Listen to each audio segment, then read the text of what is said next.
Hello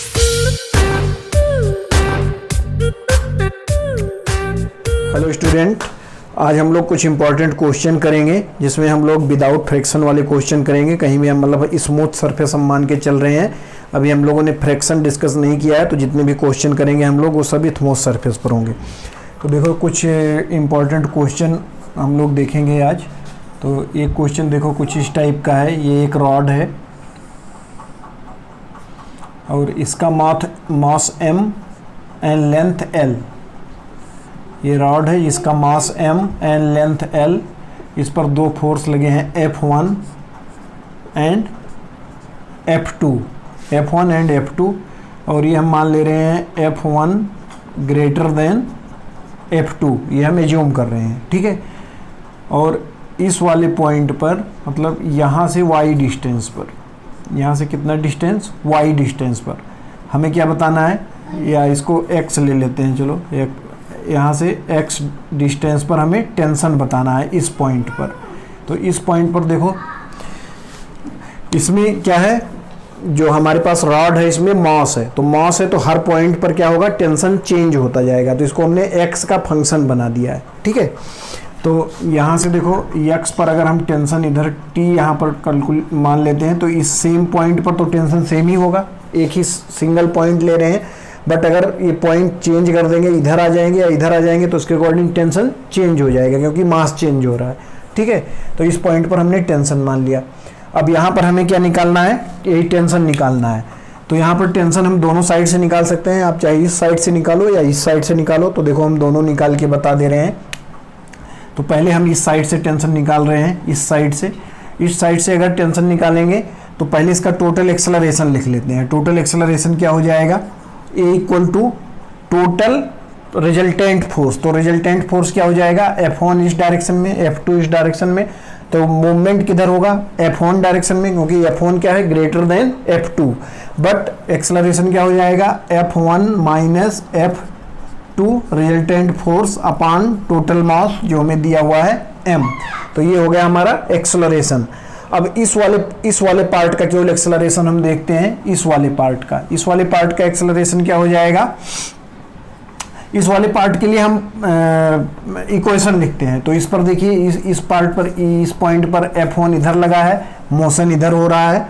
तो ये क्या हो गया, F1 माइनस इस वाले पॉइंट पर T, टेंशन इधर लगा हुआ है, ठीक है, टेंशन इस डायरेक्शन में लगा हुआ है। तो वहाँ पर F1 माइनस T, ठीक है, F1 minus T equal to इसका मास, इस वाले पार्ट का मास। तो यहाँ पर देखो हमारे पास मास पता है, लेंथ पता है, तो हम क्या निकाल लेंगे, मास पर यूनिट लेंथ।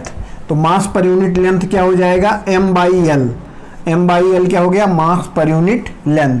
इसमें x का मल्टीप्लाई कर देंगे तो इस वाले पार्ट का मास हो गया। इस वाले पार्ट का मास कैसे निकाला गया, फिर से देखो, m पता है, l पता है, तो m बाई l क्या हो गया, मास पर यूनिट लेंथ। मतलब जितने भी लेंथ का मल्टीप्लाई करोगे उतने लेंथ का मास आ जाएगा इस वाली क्वांटिटी में, m बाई l में। तो x क्वांटिटी का हमें मास निकालना है, तो हम किसने का मल्टीप्लाई करेंगे, x से, तो उसका मास आ गया इंटू ए वाला ये यहाँ पर पुट कर देंगे, ये वाला ये यहाँ पर आ जाएगा। तो ये हो गया F1 minus T equal to m by l x into F1 minus F2 upon m। m cancel out हो गया। यहाँ से हमें t निकालना है, तो t इक्वल टू क्या हो गया, t equal to F1 minus ये हो गया x by l into F1 minus F2। तो ये हो गया t equal to F1 minus x by l, F1 minus minus plus F2 x by l। यहाँ से F1 common, then 1 minus x by l plus F2 common, F2 क्या, F2 common है ये, x by l, ये हो गया T, tension. तो ये हमारा आ गया x पर टेंशन।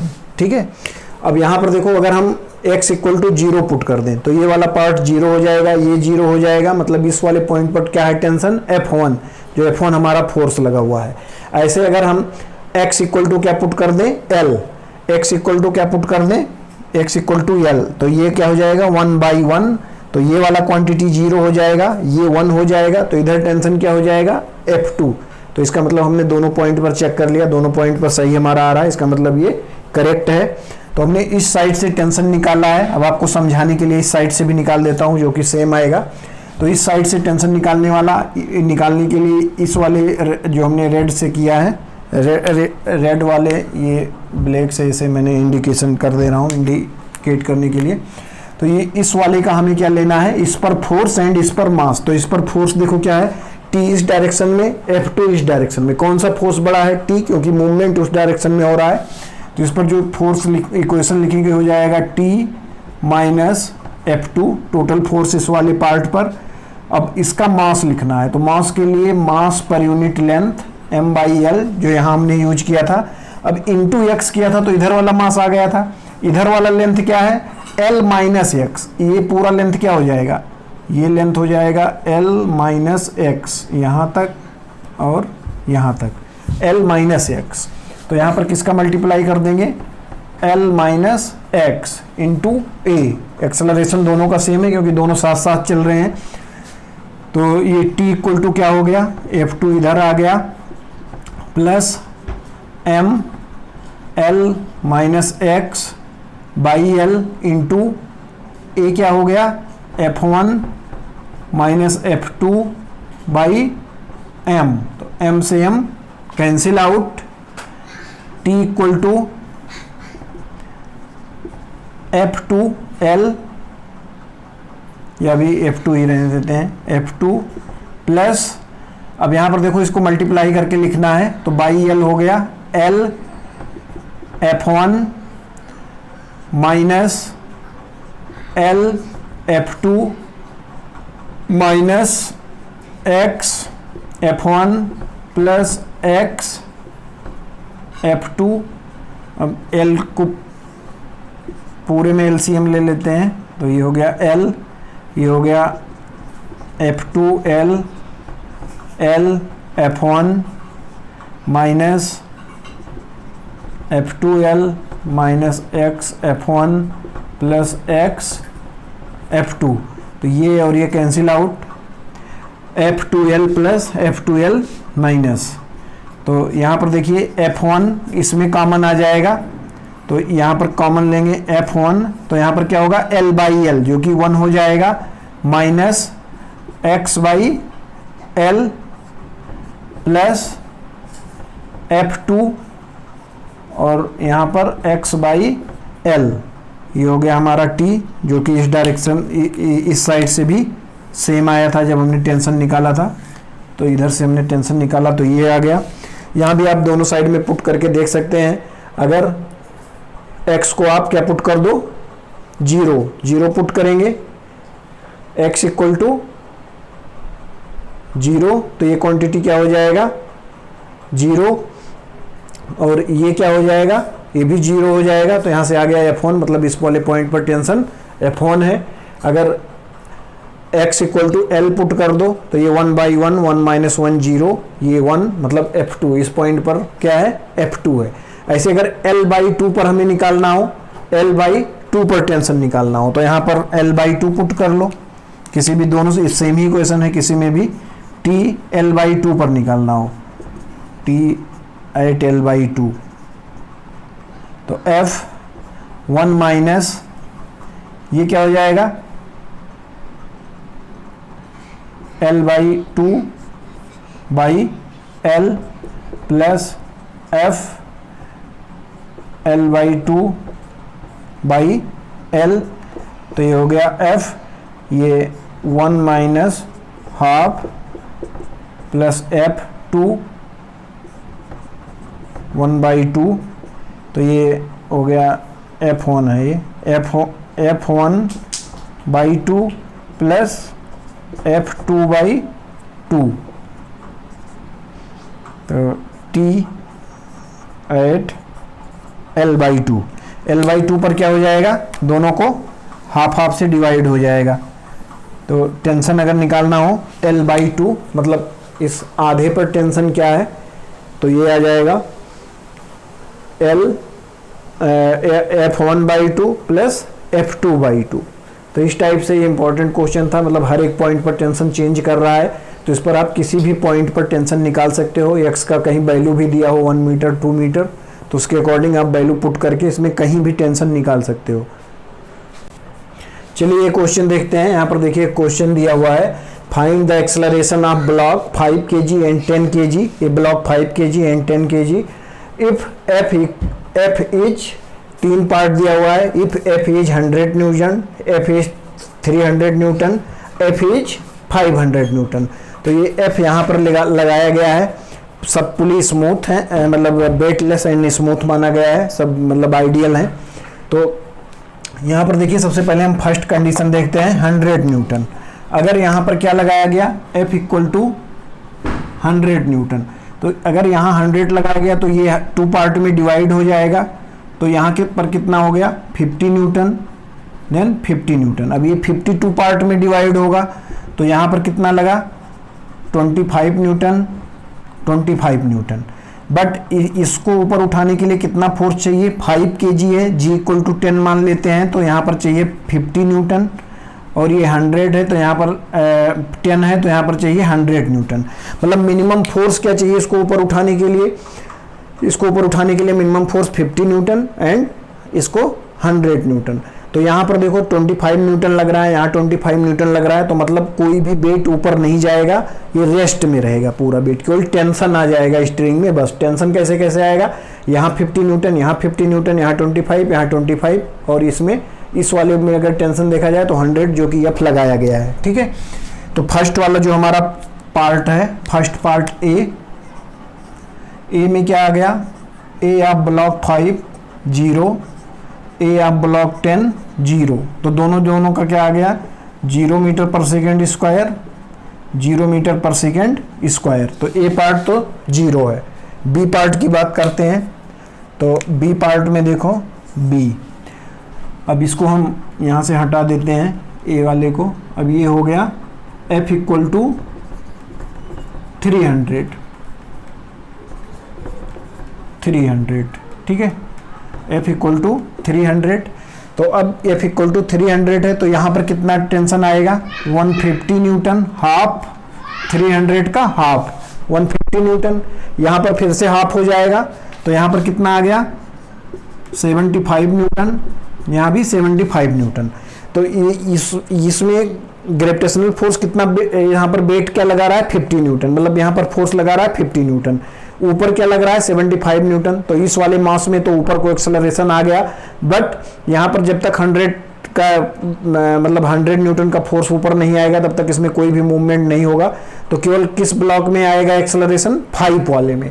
और A5 अब क्या हो जाएगा बी पार्ट में, A5 हो जाएगा 75 न्यूटन माइनस 50 न्यूटन, 75 ऊपर 50 नीचे। तो रिजल्टेंट फोर्स क्या हो गया उस ब्लॉक पर 75 माइनस 50 अपान मास 5। तो ये हो गया 25 डिवाइडेड बाई 5, मतलब 5 मीटर पर सेकेंड स्क्वायर, और ये किधर अपवर्ड, डायरेक्शन अपवर्ड। ठीक है, ये आ गया हमारा इस ब्लॉक का। बाकी इस ब्लॉक में कोई मूवमेंट नहीं होगा, तो A10 क्या हो जाएगा, A10 equal to 0 metre per second square, tension सब में लिखा हुआ है, यहाँ 300 Newton, 150 Newton, 150 Newton, 75 Newton, 75 Newton. अब थर्ड वाले पार्ट का बात हम लोग करते हैं C, जिसमें हमने क्या लगाया है फोर्स 500। तो C वाले पार्ट का बात करते हैं, तो यहाँ पर हो गया फोर्स 500 न्यूटन। तो यहाँ पर क्या हो जाएगा उसका हाफ 500 का, तो यहाँ पर हो गया 250, यहाँ पर उसका हाफ, तो यहाँ पर हो गया 250, यहाँ पर क्या हो जाएगा 250 का हाफ, यहाँ पर भी 250 का हाफ, तो 125, यहाँ भी 125। अब देखो ऊपर वाले फोर्स दोनों, यहाँ 50 ऊपर 120, यहाँ 100 ऊपर 120, मतलब ऊपर वाले फोर्स दोनों में ज़्यादा हैं, तो यहाँ पर दोनों ब्लॉक में मूव होगा, दोनों ब्लॉक में मूवमेंट होगा और दोनों में एक्सेलरेशन आएगा। तो फर्स्ट वाला पहले निकालते हैं, A5 सी पार्ट में A5, तो ऊपर फोर्स क्या है 125, नीचे 50 डिवाइडेड बाई इसका मास 5, ठीक है। तो ये आ गया 75/5, तो ये हो गया 15 metre per second square upward. And A10 C part में क्या होगा, ऊपर फोर्स 125, नीचे फोर्स 100 डिवाइडेड बाई 10, तो ये हो गया 25 डिवाइडेड बाई 10, मतलब 2.5 मीटर पर सेकेंड स्क्वायर। और ये भी ऊपर की तरफ, मतलब रिजल्टेंट तो डाउनवर्ड होगा, बट ये नहीं ऊपर की तरफ ही होगा क्योंकि ऊपर फोर्स ज़्यादा लग रहा है, ठीक है।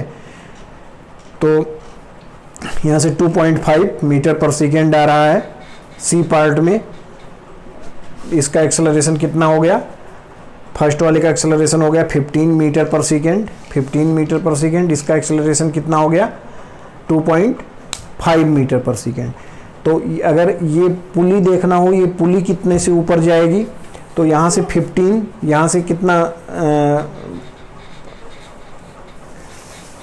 नहीं, उसके लिए अलग लॉजिक लगेगा, वो बाद में हम लोग करेंगे।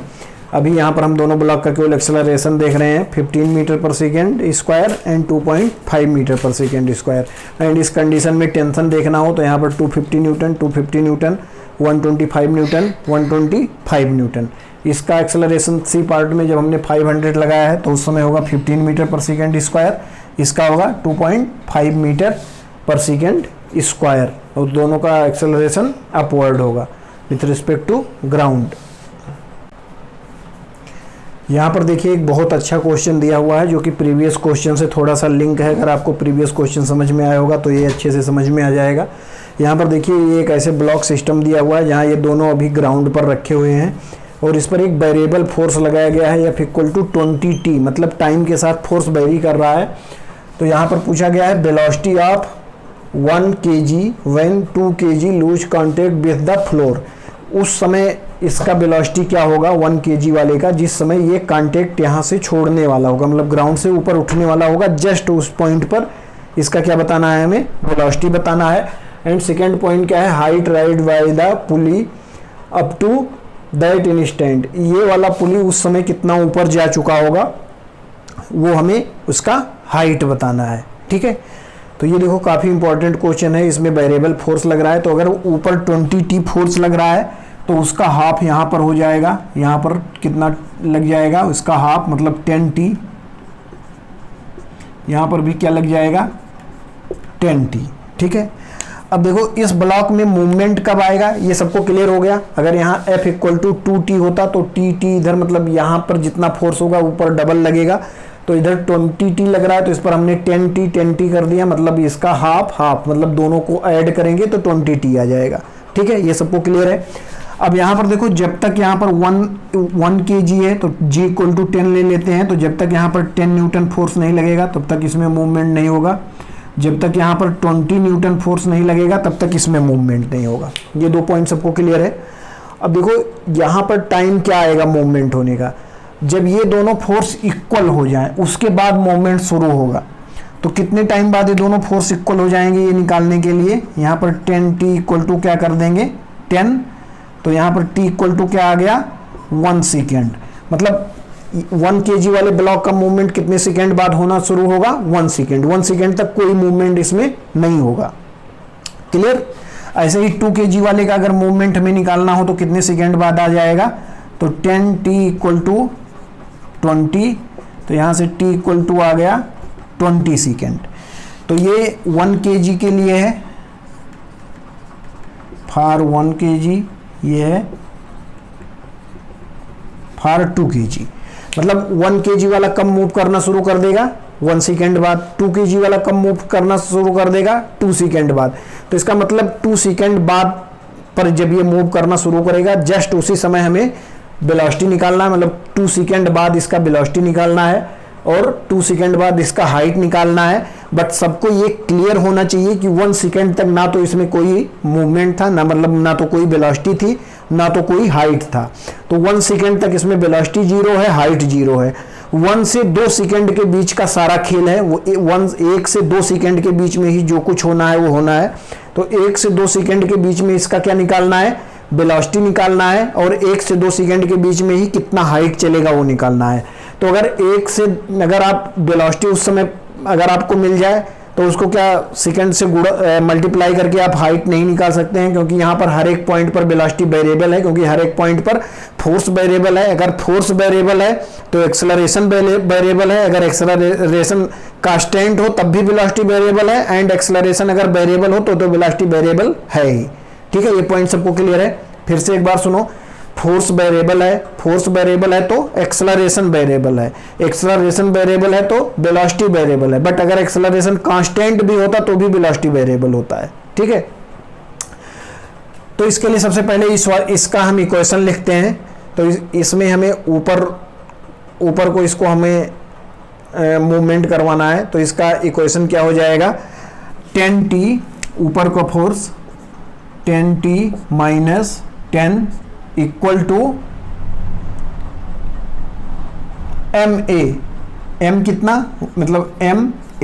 तो a ये वाला फार्मूला कब लिखा जाता है, जब a कब लिखा जाता है, जब कांस्टेंट फोर्स हो। बट यहाँ कांस्टेंट फोर्स नहीं, वेरिएबल फोर्स है, तो ये वेरिएबल एक्सेलरेशन आएगा। तो इसको a ना लिख के हम क्या लिखेंगे, dB/dt, और ये m क्या है 1, तो m हो गया 1 और ये हो गया dB/dt। ठीक है, अब इसको क्रॉस मल्टीप्लाई कर लेते हैं, तो यहाँ पर dB इक्वल टू क्या हो जाएगा, 10t माइनस 10 इंटू dt, इसमें क्रॉस मल्टीप्लाई हो जाएगा। अब ये हमारा क्या बन गया, इंटीग्रल इक्वेशन। अब इसको दोनों तरफ हमें इंटीग्रेट करना है, बट इसमें लिमिट लगाते समय हमें बहुत ज़्यादा ध्यान देना होगा। लिमिट लगाते समय वेलोसिटी देखो कब तक 0 है, b इक्वल टू 0, कब तक 0 है, 1 सेकेंड तक 0 है, 1 सेकेंड। जब तक 1 सेकेंड नहीं होगा तब तक हमारा वेलोसिटी 0 होगा।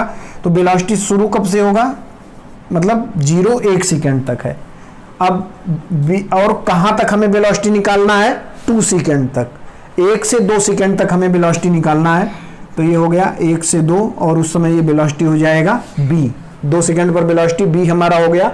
0 कब था, 1 सेकेंड तक 0 था, तो हमने 0 वेलोसिटी रख दिया है 1 सेकेंड तक, मतलब जब तक 1 सेकेंड नहीं हुआ तब तक हमारा वेलोसिटी 0 है। और 1 से 2 सेकेंड जब हो गया तो हमारा वेलोसिटी b हो गया।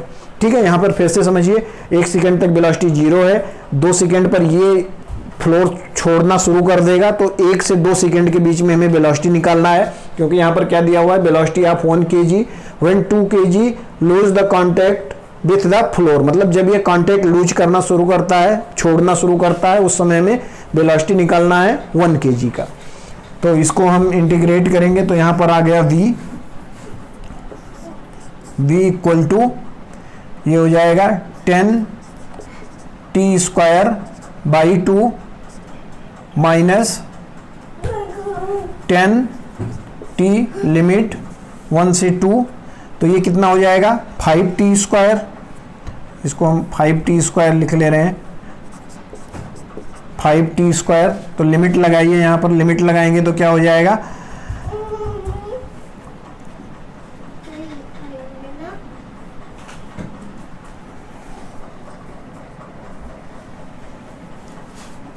चलो ठीक है। अच्छा, इसका हम पहले इक्वेशन बना लेते हैं। चलो यहाँ पर हम t मान लेते हैं, जब t है तो इसका वेलोसिटी क्या है, ऐसे भी यहाँ से भी आ जाएगा, बट इसका हम t के लिए इसका इक्वेशन बना लेते हैं। Velocity is the function of time t, क्योंकि अभी इसका हमें आगे ज़रूरत लगेगा, यहाँ से केवल वेलोसिटी आएगा, यहाँ से भी निकाल सकते हो, बट टाइम t का हम फंक्शन बना ले रहे हैं। उसके बाद t इक्वल टू हम 2 पुट करेंगे।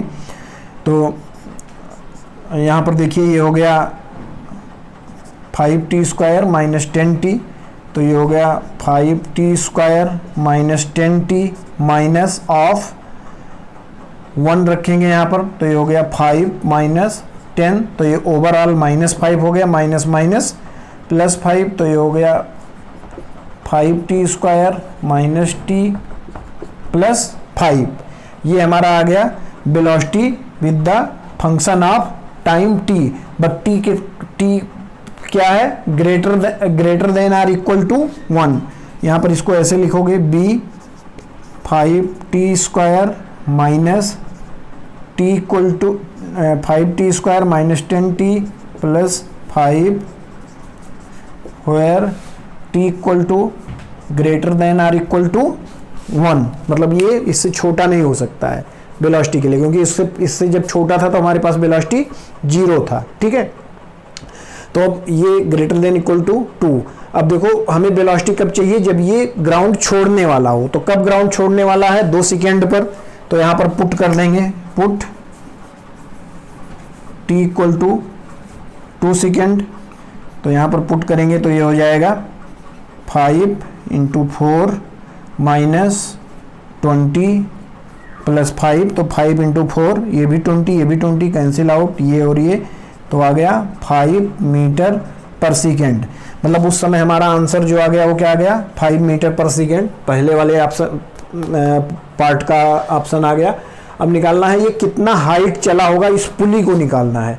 तो ये देखो, अगर ये मान लो ये कितना हाइट चला हो, ये मान लो अगर हाइट चला हो 1 मीटर या 2 मीटर, तो उसका पुली आधा चलेगा। मतलब 1 मीटर इधर कवर करना होगा, 1 मीटर इधर कवर करना होगा। अगर ये 1 मीटर ऊपर जाएगा तो पुली कितना जाएगा, मतलब अगर ये 2 मीटर ऊपर जाएगा तो पुली कितना जाएगा, 1 मीटर।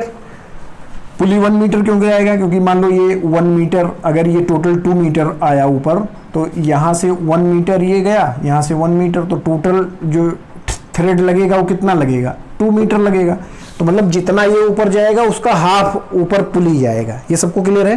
जैसे मान लो अगर पुली 1 मीटर नीचे आ जाए तो ये कितना मीटर नीचे आएगा, अगर एक ही ब्लॉक को आना हो 2 मीटर नीचे आएगा। ऐसे ही अगर ये एक ही ब्लॉक अगर चल रहा है, एक ब्लॉक अभी रुका हुआ है, एक ब्लॉक चल रहा है, तो अगर 2 मीटर ऊपर जाता है तो पुली कितना ऊपर जाएगा, 1 मीटर ऊपर जाएगा, इसका आधा ऊपर जाएगा।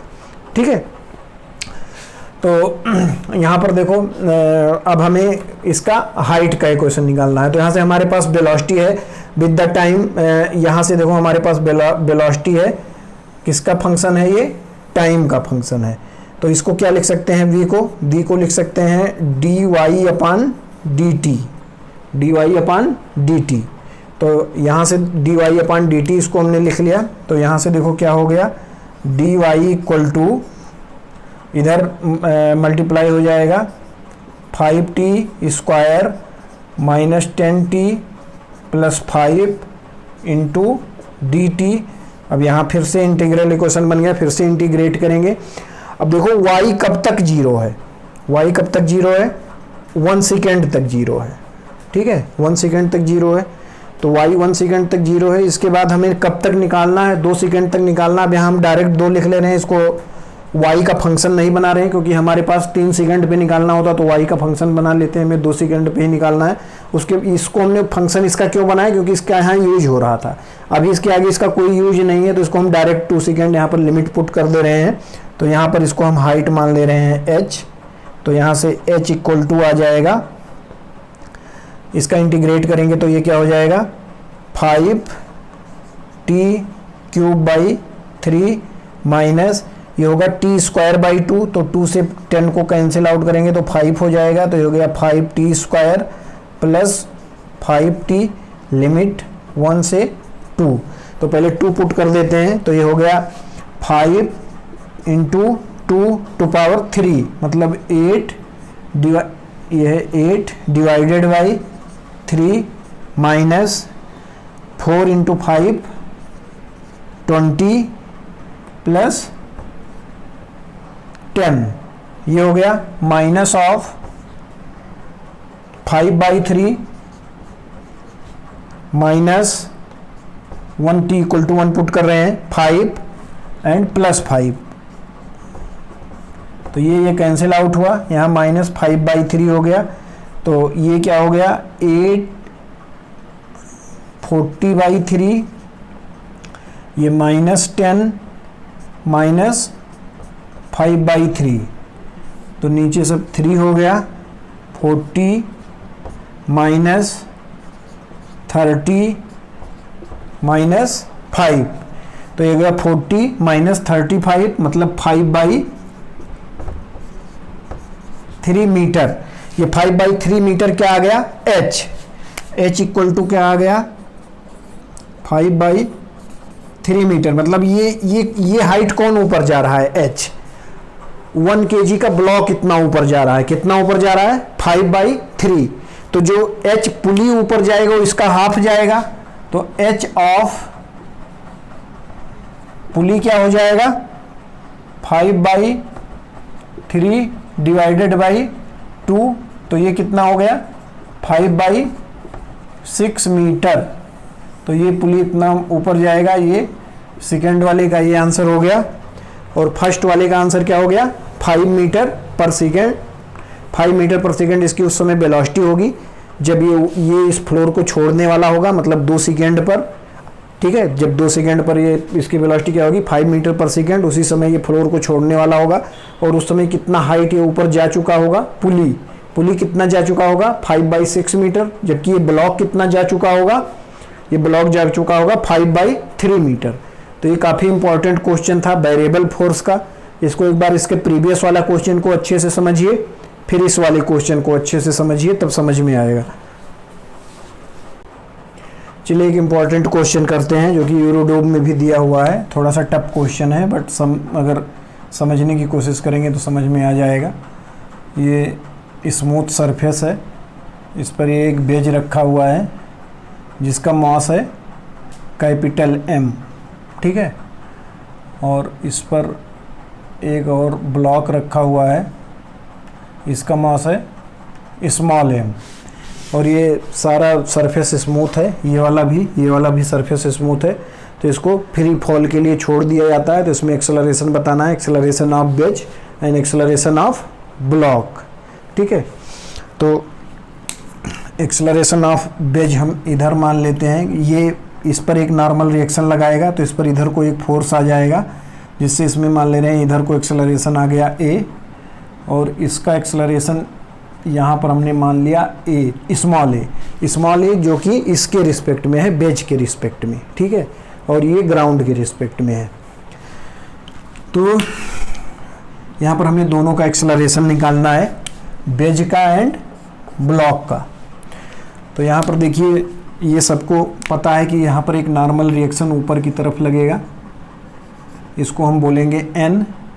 तो इस n के 2 कंपोनेंट आएंगे, एक ऊपर को कंपोनेंट आएगा, एक इस डायरेक्शन में कंपोनेंट आएगा। तो ये जो ऊपर वाला जो कंपोनेंट होगा, ये अगर ये एंगल क्या है, थीटा, ठीक है। तो यहाँ पर ये देखो, ये क्या होगा, ये वाला एंगल जो होगा ये भी होगा थीटा। तो ये 90 माइनस थीटा, तो ये फिर से थीटा। ये मैं कई बार बता चुका हूँ, एंगल थीटा होगा, आप लोग निकाल के देख लेना। यहाँ पर देखो, एक बार फिर से समझा दे रहा हूँ, ये थीटा, तो ये थीटा, ये थीटा, तो ये 90 माइनस थीटा, ये इस हॉरिजॉन्टल लाइन से ये 90 माइनस थीटा, ये 90 माइनस थीटा, तो ये थीटा। तो ये एंगल आ गया थीटा। तो इधर हो गया, इस फोर्स को रिजॉल्व किए तो ये हो गया n cos थीटा, और इस डायरेक्शन में क्या हो जाएगा, n को रिजॉल्व करेंगे n साइन थीटा, ठीक है। इसको हमने फोर्स को 2 पार्ट में रिजॉल्व कर लिया।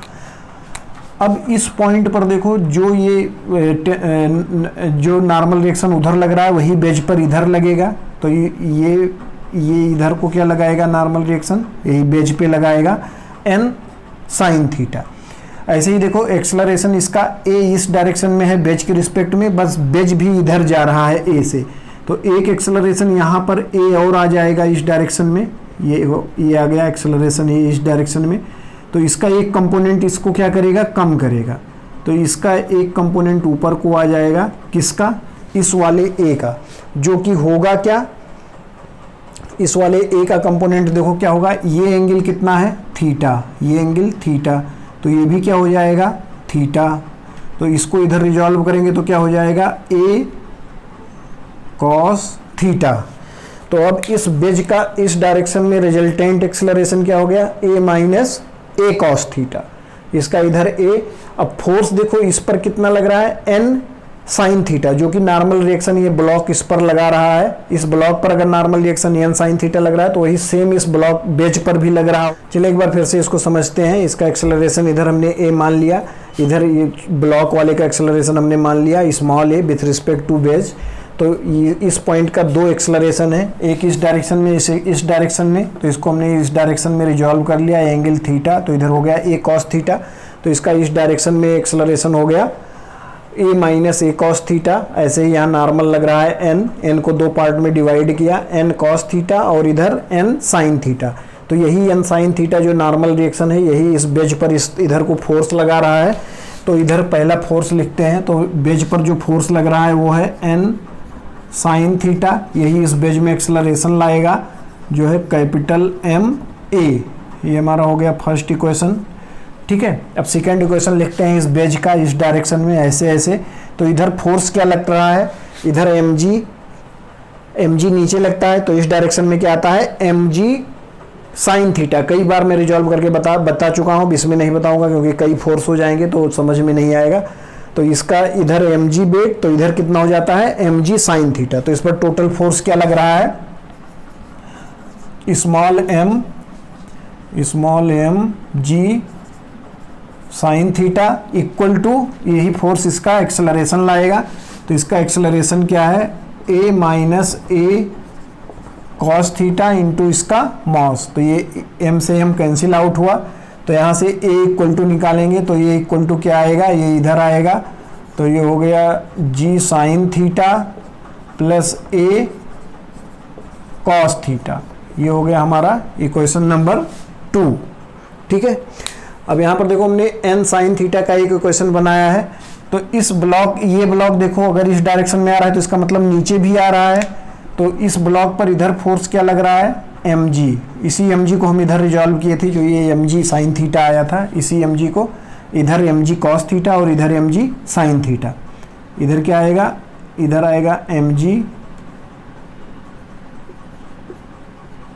कॉस थीटा और इसी को उधर रिजॉल्व करेंगे तो एम जी साइन थीटा, जो हमारा एम जी, ये small M G sine theta equal to A minus A cos theta into M, इसका जो इक्वेशन बना था एम जी साइन थीटा और इधर एम जी कॉस थीटा।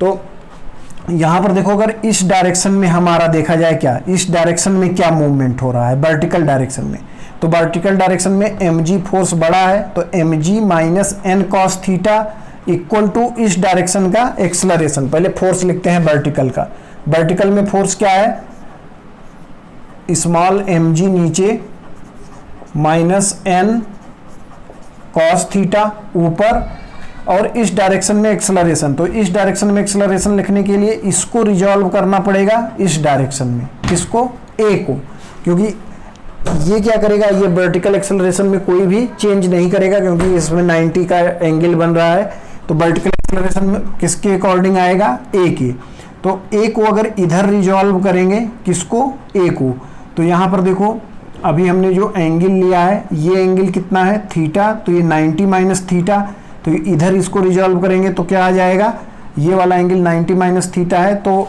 ए कॉस 90 माइनस थीटा मतलब ए साइन थीटा, तो इसका एक्सेलरेशन जो आएगा वो आएगा वर्टिकल डायरेक्शन में और वो आएगा m इंटू ए साइन थीटा। फिर से यहाँ से समझो, इस डायरेक्शन में हम लिख रहे हैं वर्टिकल डायरेक्शन में टोटल mg फोर्स नीचे लग रहा है, तो ये हो गया mg, ऊपर फोर्स लग रहा है n cos थीटा ब्लॉक पर वर्टिकल डायरेक्शन में।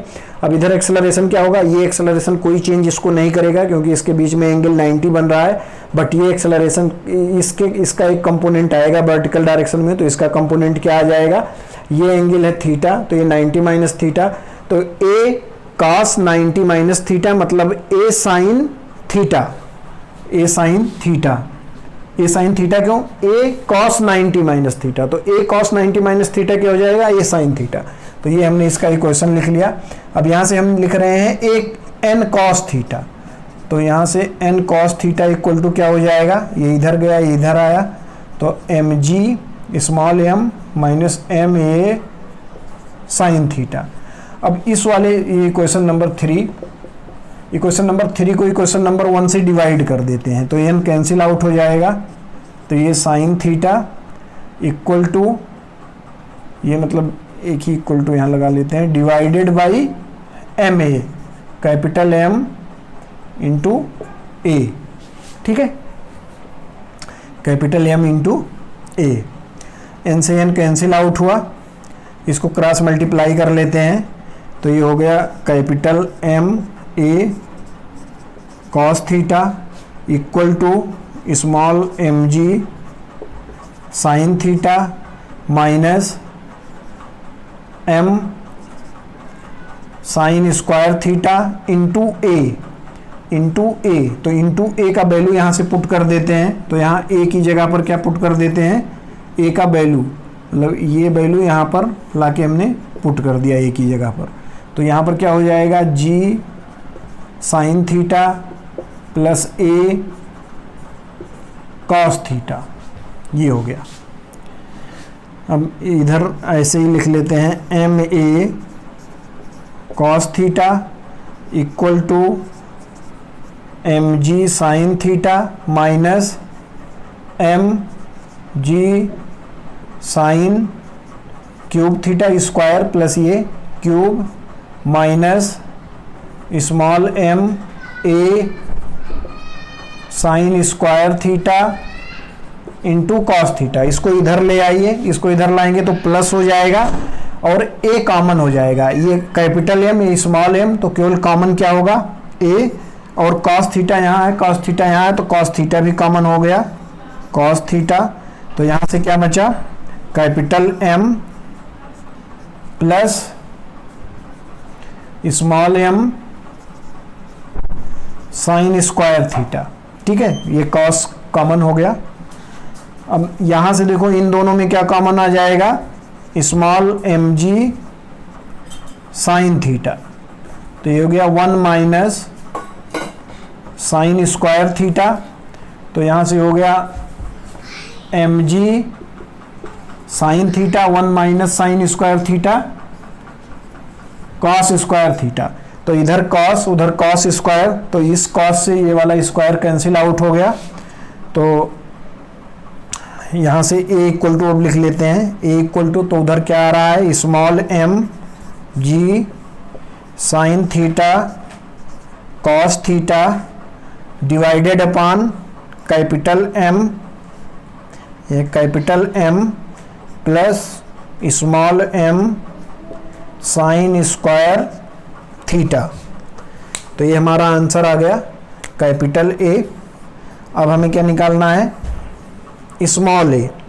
तो स्मॉल ए निकालने के लिए क्या करेंगे, हम इस वाले इक्वेशन में यहाँ कैपिटल ए का वैल्यू पुट कर देंगे।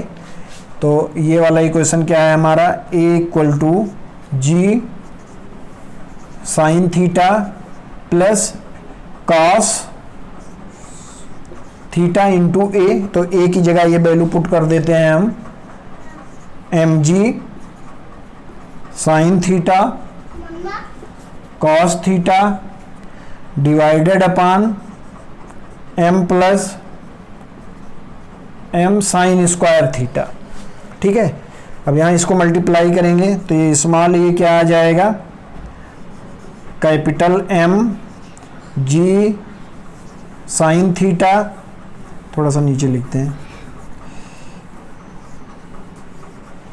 ए equal to capital M ji sine theta plus small M G sine cube theta small M G sine cube theta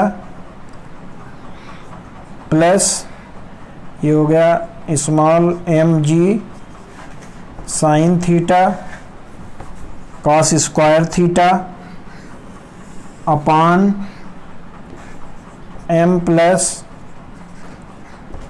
M sine square theta. अब यहाँ पर देखो एम जी साइन थीटा यहाँ से common ले लेंगे, एम जी साइन थीटा, तो यहाँ पर क्या बच जाएगा, एम जी साइन थीटा कॉमन लेंगे, ये तो हो गया कैपिटल एम जी साइन थीटा प्लस एम जी साइन थीटा कॉमन लेंगे, तो यहाँ पर देखिए साइन स्क्वायर थीटा, यहाँ पर कॉस स्क्वायर थीटा, तो sine square theta into cos square theta 1 हो जाएगा, sine square theta plus cos square theta divided by capital M plus M sine square theta. तो ये क्वांटिटी क्या हो गया 1, ये क्वांटिटी 1 हो गया। और इसमें कॉमन क्या हो जाएगा, अब यहाँ लिख देते हैं a इक्वल टू, इसमें कॉमन हो जाएगा g साइन थीटा। तो g साइन थीटा कॉमन लेंगे तो यहाँ पर बचेगा capital M plus small m into g sine theta divided upon capital M plus m small m sine square theta. तो ये हो गया हमारा स्मॉल a, बट ये जो कैपिटल ए था ये क्या था, acceleration of A with respect to wedge, जबकि स्मॉल ए क्या है, acceleration of block with respect to wedge. तो अगर वेज का एक्सेलरेशन निकालना हो किसके रिस्पेक्ट में, ग्राउंड के, तो वो कैसे निकलेगा, ये हो गया हमारा ए, जो ए था ये ए क्या था, इधर एक्सेलरेशन ए ये इक्वल टू था acceleration A acceleration of block with respect to wedge, और इधर एक्सेलरेशन ऑफ ए था जो था एक्सेलरेशन ऑफ वेज। तो एक एक्सेलरेशन इधर, ये एक इधर, तो ये देखिए एंगल ये 90 और ये वाला एंगल क्या है, ये थीटा, तो ये 90 माइनस थीटा, मतलब पूरा एंगल क्या हो जाएगा 180 माइनस थीटा। 180 माइनस थीटा पर दो क्या लगे हुए हैं, फोर्स, तो इसका रिजल्टेंट कहीं यहाँ आएगा और ये जो रिजल्टेंट होगा ये क्या हो जाएगा, ये रिजल्टेंट हो जाएगा एक्सेलरेशन ऑफ वेज। तो यहाँ से ये इक्वेशन लिख सकते हो आप कि acceleration of wedge equal to acceleration of wedge with acceleration of block with respect to wedge plus acceleration of wedge. तो यहाँ से अगर निकालोगे तो ये जो वेज जो ये ब्लॉक का एक्सेलरेशन आएगा ये किसके रिस्पेक्ट में आएगा, ग्राउंड के। ये क्या है, acceleration of block with respect to ground, ठीक है। तो ये हमारे पास एक्सेलरेशन ऑफ वेज आ गया विथ रिस्पेक्ट टू ग्राउंड, ये आ गया acceleration of block with respect to wedge. But अगर acceleration of block with respect to ground निकालना हो तो उससे हमारे पास ये वाला जो एक्सेलरेशन है acceleration of block with respect to wedge है, ये है एक्सेलरेशन ऑफ वेज। तो ये दो एक्सेलरेशन इस पॉइंट पर है, एक का डायरेक्शन ये है, एक का डायरेक्शन ये है। तो उन दोनों के बीच का हमें एंगल पता है 180 माइनस थीटा, तो उन दोनों के बीच का एंगल पता है, दो वेक्टर पता है, तो उसका वेक्टर निकालने के लिए क्या आता है, उसका वेक्टर सम, ये वेक्टर सम है इसका। तो इसका वेक्टर सम निकालने के लिए इस वेक्टर, ये वेक्टर प्लस ये वेक्टर हमें पता है, दोनों के बीच का एंगल पता है, तो उसके बीच का हम रिजल्टेंट निकाल सकते हैं। थोड़ा सा और काफ़ी टफ हो जाएगा, बट यहाँ पर जो हमें निकालना था क्वेश्चन में हमें केवल यही निकालना था, acceleration of wedge with respect to ground and acceleration of block with respect to wedge. ये हमारा क्वेश्चन था, इसको हमें वेज के रिस्पेक्ट में ही निकालना था, जो कि हमारा आ गया है ये वेज के रिस्पेक्ट में। बट अगर हमें किसके रिस्पेक्ट में निकालना हो, ग्राउंड के रिस्पेक्ट में, तो उसमें यहाँ से और एक लॉजिक, एक कॉन्सेप्ट और लगाना पड़ेगा, और इसका इस पॉइंट का एक्सेलरेशन दो डायरेक्शन में है, तो उसका वेक्टर सम हमें लेना पड़ेगा, जो कि रिजल्टेंट आएगा, जिसको हम बोलेंगे acceleration of block with respect to ground. तो एक काफ़ी अच्छा क्वेश्चन था, ये यूरोडोम में भी क्वेश्चन दिया हुआ है, तो इस क्वेश्चन को आप लोग ट्राई करिए, इससे काफ़ी कॉन्सेप्ट क्लियर होते हैं। इसमें दो ब्लॉक थे जिसमें कहीं भी फ्रैक्शन नहीं है और दोनों को फ्रीली फॉल के लिए छोड़ दिया गया है, तो दोनों का एक्सेलरेशन बताना है। तो इस टाइप से आप इस क्वेश्चन को अटेम्प्ट कर सकते हैं। अब हम नेक्स्ट टर्न पे देखो, अभी हमें स्प्रिंग, एक टर्न पे स्प्रिंग के बारे में हम थोड़ा सा डिस्कशन करेंगे, स्प्रिंग के बाद फिर हम लोग फ्रैक्शन फोर्स पर आएंगे, ठीक है। तो अगर ये लेक्चर आप लोगों को बेनिफिशियल लग रहा है, हेल्पफुल लग रहा है, तो आप इसको लाइक करिए, शेयर करिए, सब्सक्राइब करिए एंड बेल आइकन को प्रेस करिए, जिससे आपको नोटिफिकेशन, प्रॉपर नोटिफिकेशन मिलता रहे। एंड अगर आपको कोई भी प्रॉब्लम है तो आप कमेंट बॉक्स में जाके लिख सकते हैं, हम उसका आंसर करने की कोशिश करेंगे। Thank you.